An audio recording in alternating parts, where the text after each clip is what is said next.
parak.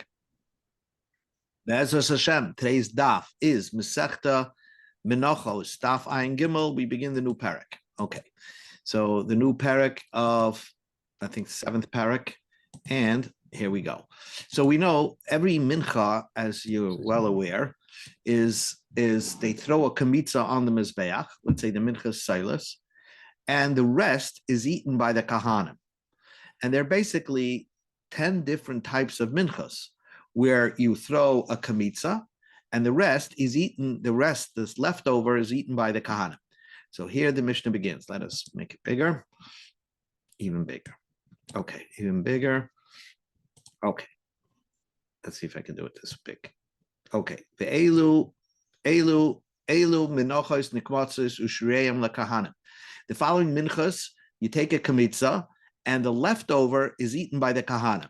Minchas asoilis, as you're aware, that's made out of flour. La machvas marcheshes. These were baked prior to the kamitza. Different types of pans. Machvas is flatter pan, and marcheshes was the deeper pan. Bachalas rakikim. These are baked in an oven, but they're baked on the floor of the oven.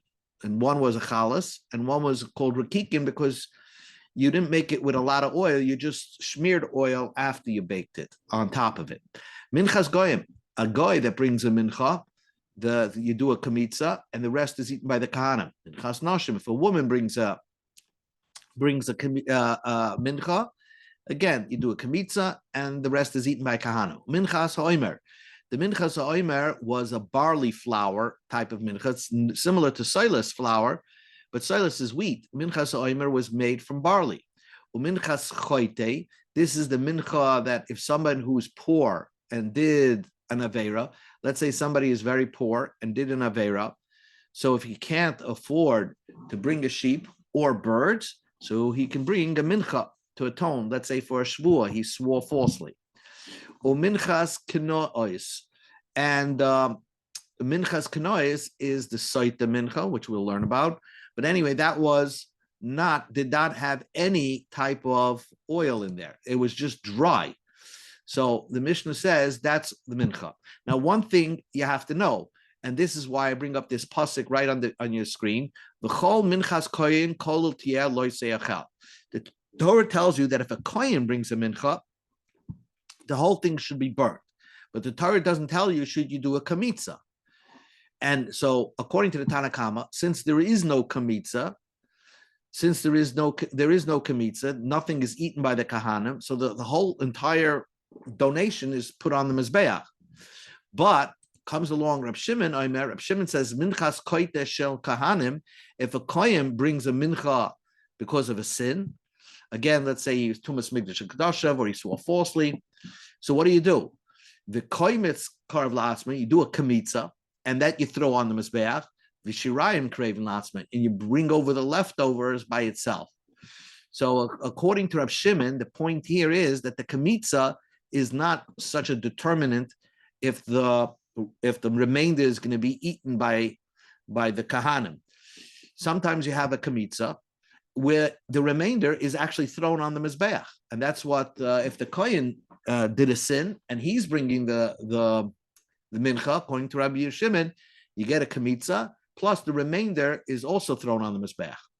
Amar Papa said, any time that the Mishnah lifts off the minchas, eser, it's 10 minchas, tanan. My kamashmala, what's the chiddush? I mean, I could count. Minchas soilas, machmas, marcheshes, chalas. If you add them all up, they're 10. So lapuke mit Rab Shimon. We don't paskin like Rab Shimon. The Amar who said mechza chalas and mechza rakikim yavi kamashmalam deloy, that there is an 11th type of mincha according to Rab Shimon, another Rab Shimon, who said that there could be a combination of a mincha baked in a tanner, which you'll use 5 chalas and 5 rakikin. So it would be like a hybrid type of mincha. So according to Rab Shimon, there is 11. So we don't paskin like Rab Shimon. There's no such a thing of a hybrid. Either it's all chalas or all rakikin. Ushurayin lekahanim. The Mishnah says that the leftover of a mincha is eaten by the kahanim. Says the Gemara Menolan. How do I know that? The ksiva. So what do you mean? We know that. That's the pasuk. The Chumash says that. The ksiva, wherever it says, every mincha that it says to be eaten by the kahanim, the remainder, so it says it outright in the Torah. Udloi ksiva, but even the minchas that did not say the remainder is eaten by the kahanim, ksiva, but there is a general pasuk that says every mincha, the remainder is eaten by a kahanim. And that's this week's parsha. V'zois taras ha-mincha, hakri v'yisa b'nei achar, right? Remainder of any type of mincha should be eaten by a Aharon and his son. So the Gemara says, so we have a, so what do you, what's your question? No, where do I know it from? It's a Chumash. Says the Gemara, but only in the Chumash you see ba chitin like kumiboyla. If it came from wheat, I have no question. Ki kumiboyla, my question is ba sa'orim, by the minchas that come barley. The minchas sa'omer and the minchas saita were both barley type of minchas, right? And these type of minchas, the Chumash doesn't say that that the leftovers eaten by the kahana. So the leftovers, it just says that you do smicha, you do kmitza. So how do you know the leftovers are eaten by the kahana? So the Gemara says, ba'o sa'ir name, when anything comes made out of barley, midinik metzah, since you're taking a kmitza, of course, shireh kahanim. That's what the kmitza does. What the kmitza does, it allows the remainder to be eaten by the kahanim. It's their personal gift from Hashem. So the Gemara says, I'll leave it to Rabbanan like Kimiboila. My question is not according to Rabbanan, because that's Rabbanan learned that every kmitza automatically allows the remainder to be eaten by the kahanim. That's the gift of the kahanim. Ki Kimiboilam, I'll leave it to Rab Shimon. I'm questioning according to Rab Shimon, the Omar, who said that you sometimes have a mincha, that you do a kamitza, and you don't, the remainder is not eaten by the kahanim. The remainder is thrown on the mizbeach. The Omar ika mincha de bikansa v'loy misachla. There's some minchas that you do a kamitza and it's not eaten. Tanan, we learned in the Mishnah, Rab Shimon oimer minchas chayta shel kahanim nikmetzes. The minchas kayin chayta b'kayin. The kayin brings a mincha. It's you do kamitza. Hakoyim is karv le'atzmai. Vashirayim kravin le'atzmai. So therefore, according to Rab Shimon, since you do sometimes a kamitza and the leftover is also thrown on the mizbeach, the question is, according to Rab Shimon, where do I know that a minchas ha'omer or a minchas saita that you do throw the kamitza on the mizbeach? Maybe you throw the remainder also on the mizbeach. How do you know that the remainder of a minchas omer or a minchas saita is eaten by the kahanim? Answers the Gemara Menalam. Amar Chizkiya gives one answer. The Amakra Pasuk says, "V'chol mincha belula b'shemen v'chareva l'chol b'nei aharon tia." Any mincha that's mixed in oil, v'chareva, and any type of dry type of mincha, which refers to a dry type of mincha, is a minchas chayte or minchas saita, right? Which doesn't have oil. The remainder belongs to the kids of Aharon. So it doesn't have to tell you that if the mincha was made out of wheat, the remainder is eaten by the kahanim, because that have another pasuk. So then it belongs by the mixture of barley. A barley mincha mixed with oil, which is the mincha sa'omer, that Chumash is telling you that the remainder belongs to Aharon. And the dry mincha mentioned in the pasuk, which refers to a minchas, it can't be referring to a mincha of chayte, right? Because that's made out of barley, made out of wheat, and every wheat mincha I know the remainder is eaten by the kahanim. So bring it over to a dry mincha of barley, which is the minchas soita. So now I have a source. The question was, what's the source that a minchas ha'omer or a minchas soita, which is two unique minchas that were made out of barley? How do you know you do the kamitza and the remainder of that barley flour is eaten by the kahanim? That is from this pasuk. Since you don't really need it to teach you that a minchas chitin, the remainder is eaten by the kahanim, so it's teaching you by minchas orim. Says the Gemara, also is it coming to teach you that idea? Look at the Tanya. This pasuk is teaching you another idea, nothing to do with minchas. The Brisa says, how do I know if a kohen has a mincha, and they're dividing up the meat of the day and the minchas of the day, a kohen cannot say to another person, "You take my minchas, I'll take your meat," and the other one says, I'll give you the meat, then you give me the minchas." How do you know you can't divvy up that way? Because really, when they split it up, everybody gets a piece of the mincha. Every kohen that worked that day gets a piece of the meat. But you can't barter, you can't change, because it's a bizayon kachim if you change it out. How do you know that? You're not supposed to do such a thing. Talmud Loime, because the pasuk says,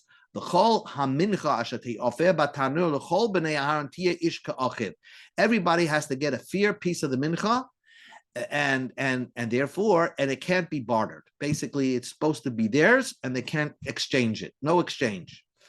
Yochal, I would think, they can't change a flour mincha for an animal, for a piece of meat, because the mincha and the zebach are not related to each other. Because, as you can see in the Chumash over here, the Torah tells you 3 steps. When a mincha is chayte, let's say, he can't afford a sheep, right? If he can't afford a sheep, so what does he do? So then he has to bring 2 birds, okay? And then the Torah tells you, but if he can't afford 2 birds, then what does he do? He brings a sirus eifa, he brings a mincha, and he doesn't put oil on it and doesn't put levain on it. He brings a flour mincha. Oh, so we see that, okay, you can't change a mincha for a meat because they're not related to each other.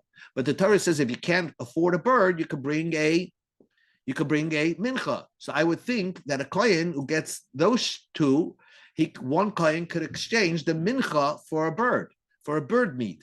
Says the Gemara, because the next thing under a bird is a mincha, so they're related somewhat with each other. Talmud any mincha has to go directly to his kids. You can't change it. Okay, says the Brisa, you can't exchange a mincha to a bird. The Torah didn't want you to change a mincha to a bird because one is a blood type of carbon and the mincha is a flour type of carbon. But maybe you could exchange birds for pieces of meat because they're blood. Talmud Loime, the pasuk repeats this idea of a machnas l'chol b'nei Aaron tia, and minchas belong to Aaron. Basically, what the Gemara is saying over here, that so many times the Torah seems to have extra words to tell you it belongs to Aharon. Give it to Aharon.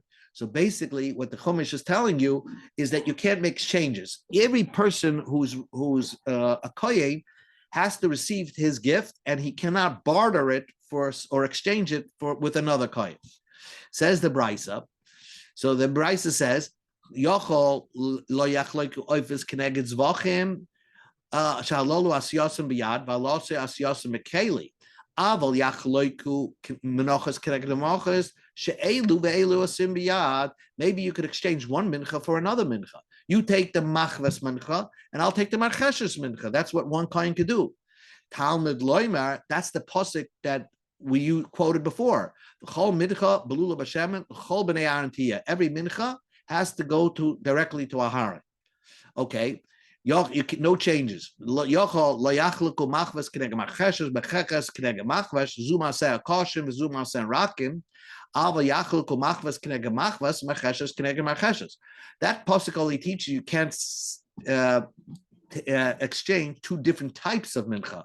But what happens if they're the same type of mincha? They're both machves and machves. Can one coin exchange barter that? One or marcheshes versus another marcheshes? Talmud Loime v'chareva l'chol b'nei Aaron tio. So this here should end the question.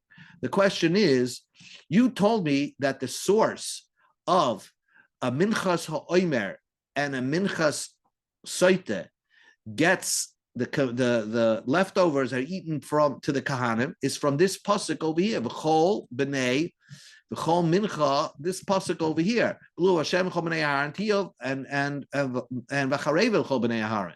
And here in this brisa, we're using it for something else. We're using it to teach you that you're not allowed to exchange minchas with another kohen.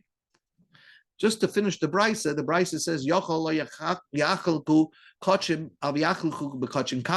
maybe you can't make exchanges in kachim kachim. Mincha to a mincha is kachim kachim. Let's say two kohens receive a gift from kachim kalim. Are they allowed to barter with each other? There's no, trading around in kachim kachim. You don't trade around with kachim kalim. Fine. And then the brisa says, ish cholik, only a kohen who's a male takes part, vafila balmum. Even if the kohen is a balmum, he gets a piece of the action. Then cotton cholik vafila tam. Even if a cotton does not partake in the division of the gifts, even if he's a whole cotton, he doesn't have any blemishes. So here's the question. You already used the Chol B'nei Aharon to teach you, the Chareva is teaching you another din that there's no barter. Answers the Gemara, Hu mikol nafka. That brisa that we just quoted is learning it from the kol, that you can't barter with each other. But we are learning it from the word mincha. From the word mincha teaches you that the minchas of Soita and the mincha of the Omer belong to the kohen. So it depends on what word. They're using different words. Says Gemara, we learned previously Rabbi Yossi bar Yehuda who used the word kol. Ella. So how could you say that this price is using the word kol? Elahu v'chol. This price is using the vav v'chol to make that drasha that there's no barter. So bottom line is you want a source. That's the whole point of this whole Gemara. What's the source that a minchas ha'omer and a minchas soita, this after doing the kamitza, the remainder gets eaten by the kayahanim? That you learn from this pasuk. Mincha blul b'shemen b'chareva chol b'nei aharon tiyu. And it's not talking about a wheat mincha, it's talking about a barley mincha. The two barley minchas are eaten by the sons of Aharon. And Rab Shimon really needed that pasuk. So that's pasuk number one as a source for Rab Shimon. Says the Gemara, Ravina Omar Ravina says, Asya midutani Levi. I have another proof. I have another source for Rab Shimon. The Tani Levi taught. The pasuk says, that after by Daba Hashem Aharon, after the story of Korach, Hashem says, I'm gifting Aharon some gifts. Aaron gets gifts from the fire. So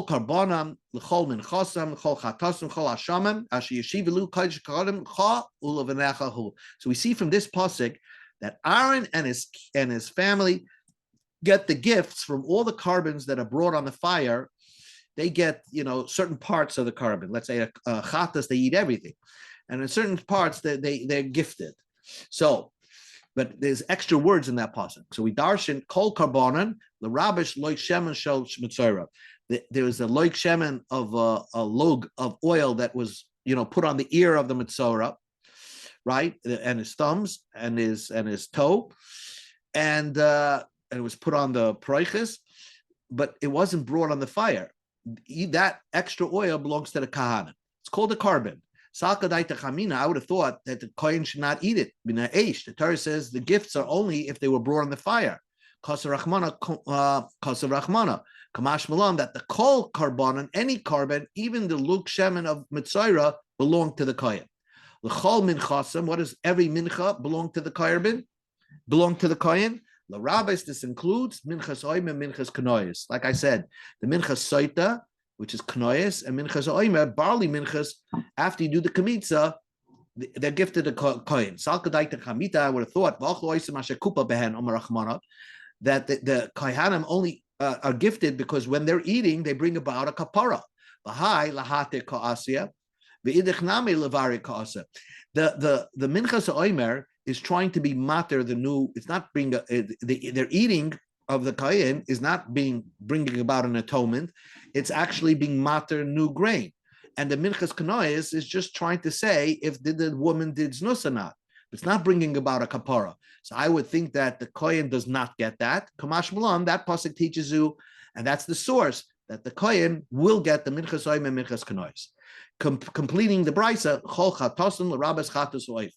the bird chatas is also gifted to the kohen. Salka daita chamina neveli. I would think it's a neveli. He should not eat it because it's not slaughtered. They do a malika with the nail. Kamash v'lam, you gift it to the kohen to eat. The chol hashamam, every asham, the rabbi's asham is nazir b'asham etzayra. Says the Gemara, asham etzayra behedik sibeki chatas asham hula kohen. By an asham etzayra, it already says that the asham etzayra belongs to the kohen. So what do I need asham nazir to asham etzayra to teach you that it belongs to the kohen? That's already says it in the parshas of Mitzayra. It says it belongs to the kohen. Ella, the pasuk means the rabbis. The brisa means to say asham nazir asham mitzayra. The asham of the nazir belong to the kohen, just like the asham of the mitzayra belong to the kohen. Kash ka asham mitzayra. Why? Why would I think that the asham nazir is different? Salkadai techamina lahachshakasi. The point of the asham nazir was not to bring atonement, but it's actually to allow him to drink wine. So maybe the kohen doesn't get that gift. Kamash Malan, he gets that as well. Ashi yeshivu ze gezel ger. And what else? What else? Asham gets the gezel ger. If someone stole from a ger, and he swore, and then the ger died. So then you have to bring a carbon asham. That asham was gifted also to the kohen. And all these gifts, the chumash ends off that they belong to the kohen. Belongs to the kohen and to his kids. It's his, and therefore, if he takes a piece of the chatas and goes and betroths a woman with it, she's mukudeshes because it's really like his own money. New Gemara. Rav Huna said an interesting thing.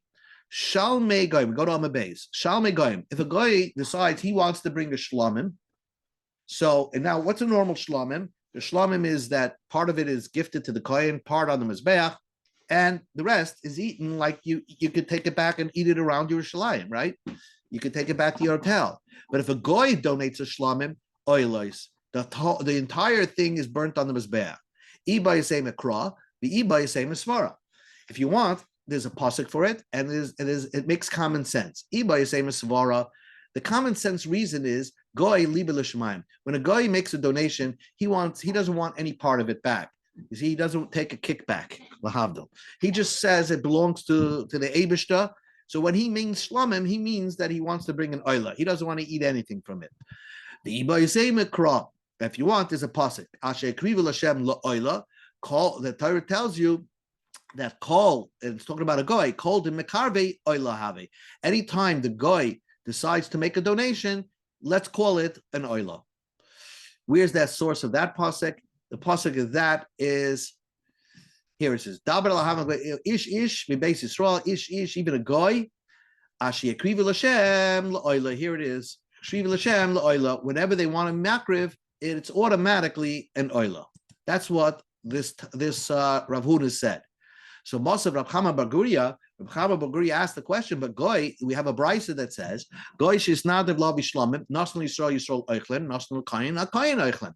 Here it says that the goy that makes a donation to bring a shlamim, so he can share it with a Yisrael. If he wants, he can share it to a kain. So it's from this, it implies that he takes something home.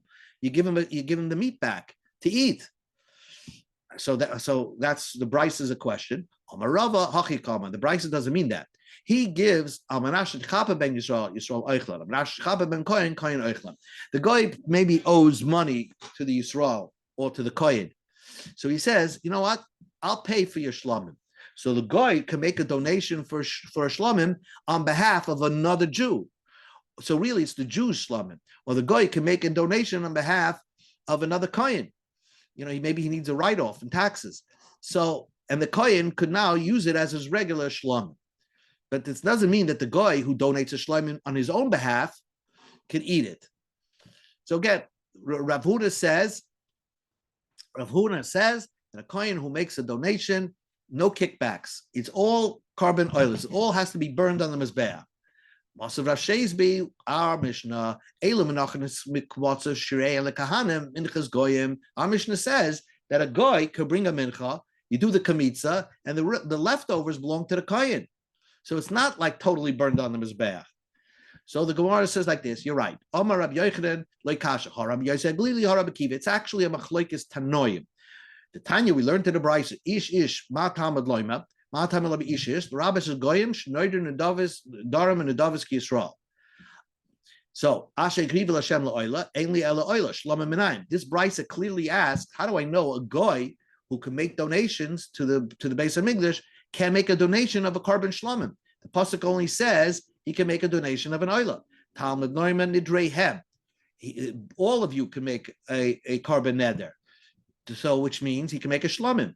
Toida minayin, let's say he wants to bring a carbon toida, a Thanksgiving offering. Talmud Neumann nidvaisam. Let's say he wants to donate just birds, or just wine, or just frankincense, or just wood. How do you know you accept it from him? Any donation he wants, we accept it from him. Why does the Torah say that a goy can only make a donation of an oilav when the pasuk itself includes any donation?